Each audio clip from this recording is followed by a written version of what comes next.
Okay, and we're live. So, hi everyone, and welcome back to another Saddle Fit Talk with Jochen Schleese. Today we're going to be talking about saddle fit and like different types of trees and how to fit like a bareback pad and other types of saddles correctly, or like what the good elements of good saddle fit, I guess, are. So we only have half an hour, so I'll let Jochen take it away. Okay, shall we, before we dive right into it, hello, and thank you very much for having us back at your beautiful YouTube channel. Quick question, what made you choose this topic? I get asked a lot about bareback pads whenever I'm riding in them. And then also the other thing pertaining to bareback pads specifically is I don't think that many people are aware of like why you might use a bareback pad. I think a lot of people see the use of them and they assume it's related to like the rider's balance and the rider not being able to stay on without one rather than for the horse's comfort. And then with trees, I've also gotten asked quite a bit of like trees versus treeless saddles and like what type of saddle trees are preferable and whatnot. So that's kind of why I picked the topic.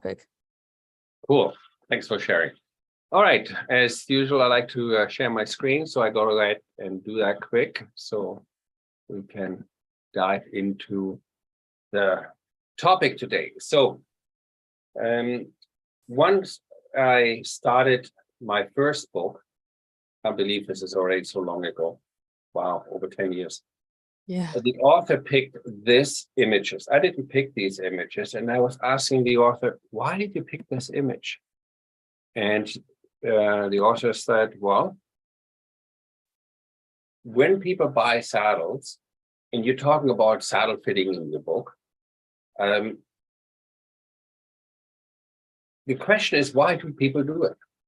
So they can jump faster, go over hurdles, do dressage for their comfort, for the horse's comfort. And that title, Suffering in Silence, came along after I was halfway through the book. And I struggled when I wrote my book with the right title first. And I had a couple other co-authors, such as body workers and various body workers who do acupuncture, massage therapy, osteopath. I had farriers, I had trainers, I had judges, and it always came to the horse who will kind of do what we want to do, and with certain tools and tricks, we can force him almost into anything. And the key was force. And I says, well, what rider loves that word? What rider would go to their friend and says, hey, I forced another horse into a jump. I forced a horse to come to me. No rider would do it, but yet so many people do it unintentionally. And how can we write a book? And how can we bring a book across so it grabs people's attention? So the publisher says, I think Suffering in Silence would get people's attention. I said, what do you mean? I think there's many horses who are masters in hiding pain, because if they show pain, they get eaten. So there's many horses who are in pain and they suffer in silence. And they don't have to, because they're not really that silent. And these pictures says, when a horse has the ears back, the white comes out, the teeth comes out. When you approach with the saddle, and then you come with the other saddle, they don't. How can they tell before it's even on the back that they don't like this saddle over that saddle? Well, they can see, they can relate. And we wanted to bring this across. I did a live stream the other day, and the saddle fitting from the horse's point of view. And then people say, oh, horses don't cry like humans. Well, Google it. Don't take my word for it. And when they're in pain, why there is a tear. So if we go into the different trees now, and if we talk about the reason why we went from treeless or from bareback to tree saddles, we need to go way back in history. And then you say, how far back? Well, saddle historians say up to 7,000 years. That's a long time, right? People are with horses forever, and they're always trying to come up with a way to optimize the relationship between man, horse, and saddle. Optimize is the key word here. And the main factor, the key element was mainly from the military, because there was between life and death. If one weapon, it makes it easier to be more accurate, then I'm go ahead with this saddle because I can now yield my weapon much faster. Also, what they knew was that they said, oh, my horse lasts much longer. Oh, look at that. The horse was faster off the leg, was more flexible, diving away from the cannonballs. Even in North American's history, this is pictures from Kentucky Horse Park. So if you go to the horse museum there, you will see these pictures. So first you see when the people from the West, from the East came over to North America, they had saddles. The native Indians didn't have saddles, as you see in these pictures. Several years later, they switched to saddles. Now, why do you think a nation, what has been without saddles forever, switched to saddles? Same thing they've done for thousands and thousands of years. Because they now notice my horse is faster, I can use my weapon better, my horse is lasting longer. So they switched to saddles. So the bareback riding changed more and more to saddles. And then when we get to the medieval times, you see people who had all armor, their riders were super heavy, and the saddle became really wide in the weight-bearing surface. Look at this tree here, Shelby. What are those trees made out of? Are they all wood trees? They're all wood trees, yes. So it's a light wood, and look how wide this is versus the first officer military saddle. See how the bars are much narrower there? Mm-hmm. And then what they noticed, maybe we make this military saddle with a little longer engagement, but not for weight-bearing surface, to put your equipment, what you needed back then, you know, your provisions, your guns, your tent, your blankets, etc. Okay, but they always scoop out them back because many people say, "Oh, the saddle is super long, and the saddle will hurt the loin." Because in the old days, you can see it really kept short. They're rounded off in the back, they're rounded in the front, same here and there. Okay. So then you ask yourself, why are they all sudden long? Why do we have Western saddles that are so long? They are just laid up to put extra stuff on it, but not to put on the horse. So when you had saddles, and they used to be made in the saddleries, the saddle maker saw the horse, and off you go. And over the years, we had saddles made specifically for ladies and specific for certain sports. You know, think about racing. Can you imagine anybody? This is polo, but can you imagine anybody? But there are some racing saddles. Here's some polo saddles. Here's some old racing saddles. Could you ever imagine anybody on the racetrack going like in these saddles? No. Yeah, they're so flat, like long flaps. Yeah. Oh, that's so funny. So different, right? So we evolved in the times. And if you look at how saddles evolved, you can see how the bars used to be very wide. And look at the modern trees, very narrow. So this dotted line is what it used to be on saddle distribution, weight-bearing surface. And then the new one is very, very narrow there. What we also see in the breed, we have way more horses who are bred so much more athletic, longer legs. I just saw last 2 weeks ago that they're finally looking in the breeding again to see, my God, we're really breeding the wrong horse. Yeah, they get long, leggy, and very athletic, but they don't last. Right? So the old workhorse was much longer in the rump, broader chest, not as long legs, nice long necks. So we have a complete opposite, not a rectangle, not a square anymore. We got an upside down rectangle. So we got breeding issues. So now we talk about different saddles. And when I say different saddles, I always refer to working saddles. You know, you got the sports saddles, you got the working saddles, and yet, like I showed you just previously, they used to be a nation who never had a saddle, and people who go bareback. And when we played around with our ponies when I was a little kid, we were too lazy to clean tack, so we just rode without tack. Riding bareback is so much fun. We took the ponies and the horses sometimes to the nearest lake, and we swim. We don't have the leisure like you go up to the beach. We didn't have that where I live, but it's fun. You know, the horse loves it, and they just go nuts. And you play with that, and it's great. But if you are all day in the saddle and you have to herd cattle, or you're trying to make a horse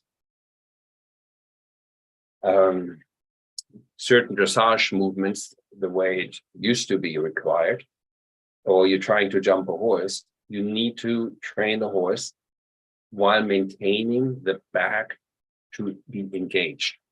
Look at this, and I use this picture on purpose.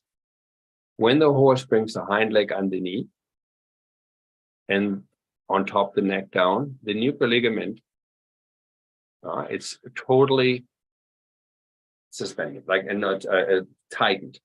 Now the whole rump of the horse, the organs, the horse, and his extra weight gets holded by these ligaments, not by muscles. So if they lock the knee and the elbow, the horse can sleep standing. So the back needs to come up. So a good horse picture is always when you look at the croup to the back of the saddle, you see how this is up, the highest point, the pole. You want to see the engagement. You want to see the hind leg parallel, not with this leg, with this upper leg, with this part here, okay? So you want to see that into the engagement. So I always look at the ear first.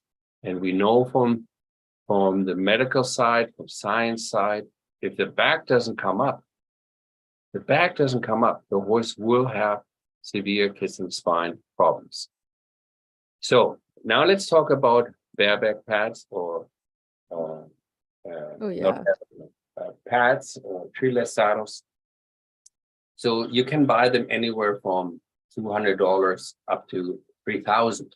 Oh, wow, that's a lot. So there's a huge price range, you know. So if there's a big sponsorship behind, or the way they advertise. So what is the difference between the bareback pads and the treeless saddle or the treat saddles? You got either the Western or the English. The treat saddles, as they're always trying to do since 7,000 years, distribute the pressure over a large area. If the treat saddle doesn't fit, you see here in this is a gel pad. You ride with this for 15 minutes, and then after you take it off, you want to have a nice, even compression. And that doesn't. Okay. And you can't, right? You see here in the front, all the gel is pressured away. So what you see often in in treat saddles, in rigid wooden treat saddles, that the pressure is super high on the front where the shoulder moves, and in the back in the loin area. And it's bridging. So when a saddle is bridging, the horse will make his back tight. And when the back is tight, there goes the back. It's hollow, kissing spine. Hello, here we go. Right? So just because that, people say, oh my God, this is crazy. I go with the bareback pad because the bareback pad never would do it. You ride with the treeless saddle or bareback pad, you see the opposite. Okay. You would see all the white area in the ear and nothing in the front. Oh, okay. Okay. So now you say, well, at least I only have 2 white marks where my seat points are, and not 4 where the saddle with the tree goes. Okay, that's their argument. But why are we going with a tree? Why is not every saddle maker in the world making treeless saddles? Because the whole game or the whole idea is to distribute the pressure, right? Not like you see here on 4 posts, on the whole area. We need to get a good weight-bearing surface. Now, the typical wood tree you see here, what has metal on the top, metal underneath, metal everywhere around. And I have shown this in our previous talks before. You can see all the steel here underneath. Now that flexes if you're over 180 pounds. Today's riders, average rider is 150 pounds. Why is it so much less now? Are the people skinnier than before? No, because a male normally weighs more because of the bone density and the muscle mass a guy has than a female. So we know, go to the tack shop, what you see. You see more female clothes or more male clothes? Definitely more female clothes. Go to the barn. How many guys do you see write English versus women? Right? Majority of women writing English. And in Western writer, not that extreme, but in Western the same, you see the majority of writers are women. You don't want to hear it, but it's a fact. Yeah. That's what we see there. So if you're riding in the tree, what is not flexing, unless you weigh 180 pounds, your saddle will cause this damage. Okay? You will have, like you see on so many horses, you always see white marks or atrophy in the withers and in the back, just like you see here, withers and in the back. So on saddles, what do not distribute the weight, again, the horse will brace because your weight is not displaced over a minimum of 120 square inch. That is what you need to do. And a bareback pad and a treeless saddle cannot do that. What else can it not do? It cannot cut your weight in half. Many people say, how can a treed saddle cut your weight in half? Very easy. A treed saddle, you see here, has a flat area on the bottom, but on top, there's an elevation in the front and in the back. And from there to there, there's in English saddles, we call it webbing there, and then there's seat foam on. You see the curve here. On Western saddle, they put a ground seat in here. Mm-hmm. And the ground seat gives the support to the human pelvis.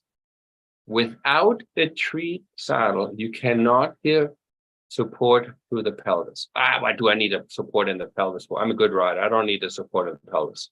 Okay. So if you ever rode bareback, walk, trot, canter, you see there's a lot of movement up and down. And in order for me to go with that nice alignment, okay, your pelvis wants to pivot forward or back, especially if you're a girl. Now, this is not a session poo-poo on the lady riders. This is just to say that if I'm listening to gynecologists, I listen to medical doctors, and I listen to the anatomy, physiology, biomechanics, then without a tree, the pelvis has no chance to rock back and forth without crushing the crotch. I can't say it any other way. Okay, so in order to eliminate the impact from the rider, you have to feather your weight. Feather your weight means a pliable seat. A pliable seat means you, just like Dr. James Warson talks about in his book, he's a gynecologist, he's not a saddle maker. He doesn't care if you ride treeless or a bareback pad or treed saddles. He just simply states the fact. Okay? And the fact is, if you have no structure what lifts your seat bone away from the horse and lets your seat bone rock on something we call saddle while supporting your pelvis, you will not be able, in your ligaments, in your lower disc, in your joints, especially the hip, to move with the movement. You always move against the movement. And if that happens, okay, we can measure that with computers, okay? Okay, so you can see where the rider sits. You can also see with thermography where the saddle pressures, you know, so these are mainly done, of course, on treed saddles if they don't fit. But if you don't have something what connects you to the spine, and that's why I say 7,000 years human work to make this optimized. First for war, now we do it for the well-being of the horse. Okay? So when we say, okay, I want to do this, we need to differentiate two things.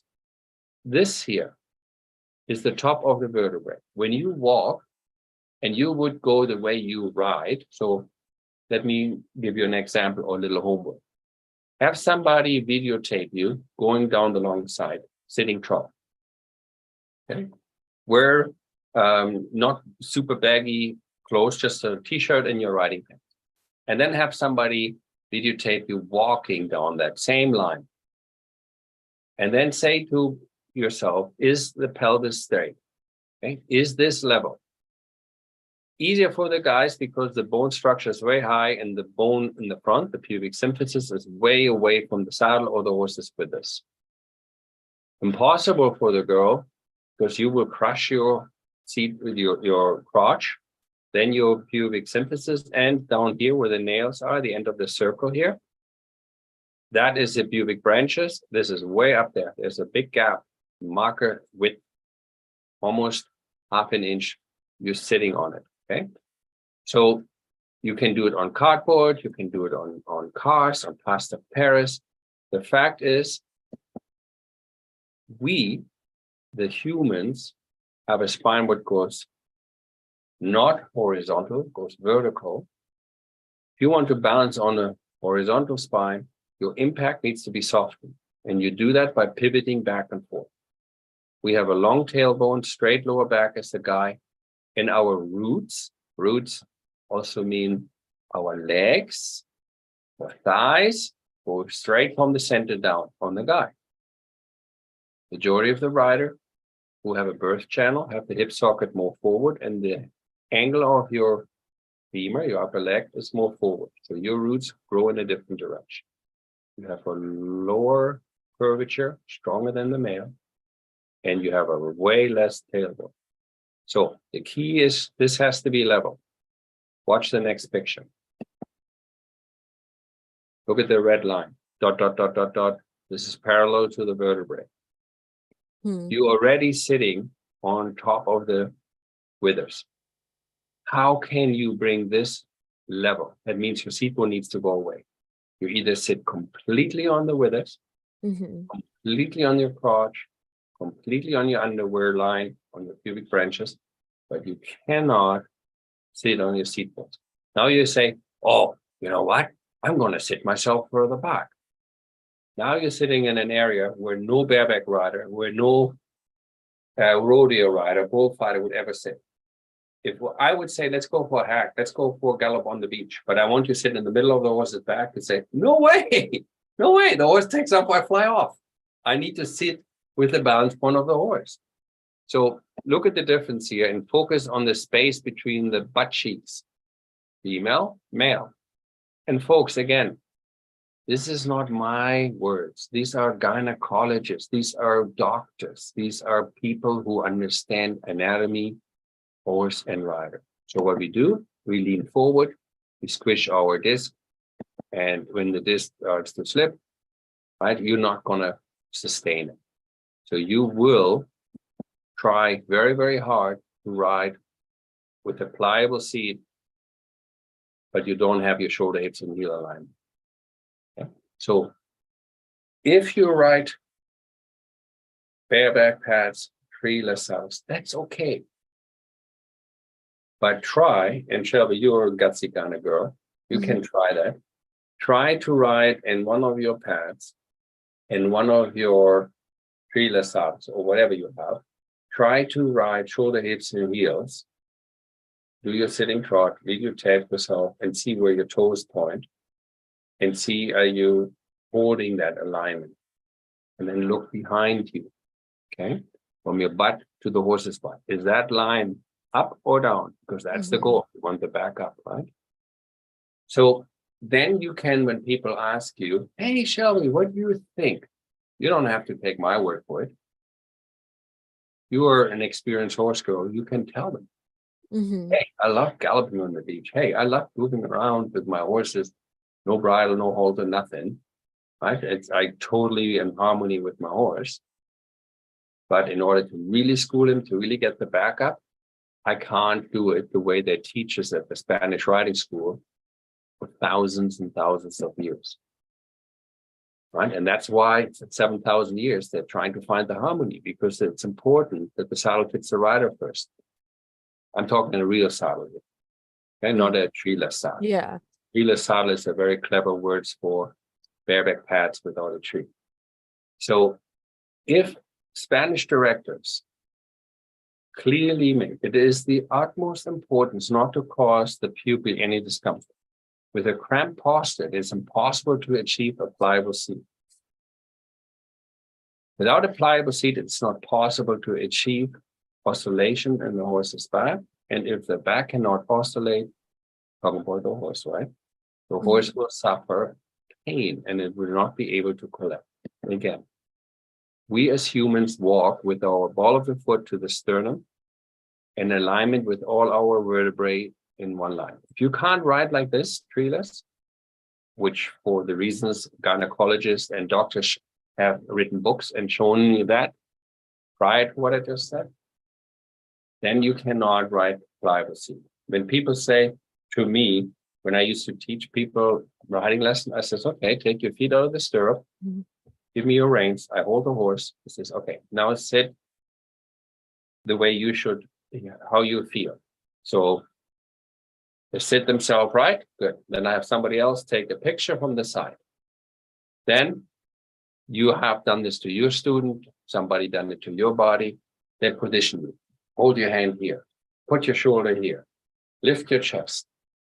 Don't make a hollow back, bring that back. And then they grab your thigh, rotate your thigh, put your feet where it should be. And then they take a picture. So now you, the rider, can look at both pictures. And you can see the way you feel it's this line, it's not really happening. When you see the person put you in this frame the way you're supposed to say, there is no way I'm in pain. Well, this is the first sentence. It's at the utmost importance not to cause the pupil any discomfort. You will be in discomfort if you trying to sit in the position in the wrong saddle or on a bareback pad or through the saddle. It is physical impossible. And here's why. No human has a wider pelvis than a horse's rib cage. You are trying as a rider to put your legs over this area here on the horse. And your pelvis is always narrower than that area. So in order for your bones, ligaments to work as shock absorption, you have to ride with the alignment that teach since born years in the Spanish riding school. You do it automatic if you, let's say, go in a 2-point in a jumping saddle. Because if you're not balanced in the 2-point, you either fall forward or back. You automatic will put yourself in the position. Even as a beginner, you find very quick where that is. Right? So because we have, all humans have that in our inner ear, center balance. So as much as I like treeless saddle, okay, for playing, I choose those before I get a person in a wrong saddle and they sit in the chair seat, have bareback, have lower back pain, have hip pain, okay, or get cut in the crotch and they sit like this. That's just horrible. Then I'd rather go treeless. But if I don't want to hurt my horse in the center and I don't want to sit in the chair seat or I don't want to sit uncomfortable and I want to go in a comfortable way, well, then training the horses is a reason why they say saddle here. Optimizing relationship between man, horse, and saddle. There's a reason why a nation would always rode treeless or bareback, when to treat saddle. The whole purpose is twofold. Distribute the pressure over the horse's back. You got to get your weight over 120 square inch. Full stop. There is no argumentation. A scientist, the paper was written in 2014 in Scotland. The muscle will atrophy if you're over 4.66 kPa. And in a treeless saddle bareback pad, riding every day, you're by far, you're at 25.6. That's 5 times the pressure, right? So if we learn from our ancestors, or we learn from the past, there's nothing wrong going bareback. There's nothing wrong to play around. But everyday riding, you've got to have something what aligns your spine and gives you a soft impact to the horse. Man or female, doesn't matter. You're different. All right, so you can see it from the seat cast here. Even you as a listener who listen right now and says, oh, I look more like a boy. You might have very narrow hips, but you still have a birth channel. This is the birth channel, and that dictates then the difference on your bone structure, what hits the saddle or the horse. These are just facts, not opinions. I hope that cleared up a little bit. Unfortunately, we didn't really get into the different trees because we only talked about wood trees. But next time maybe I can talk to you about leather trees. You know, there's Perfect. there are leather trees out there. There's carbon fiber. There's all different types of trees. Maybe we can just pawn into that, because that alone takes a half an hour. Yeah. Perfect. Sounds good. Thanks so much again. Thank you very much. I hope it made sense to you, because it you did. do this so many times, and I hope it resonated one way or the other with you. Yeah. Thanks so much. My pleasure. Bye.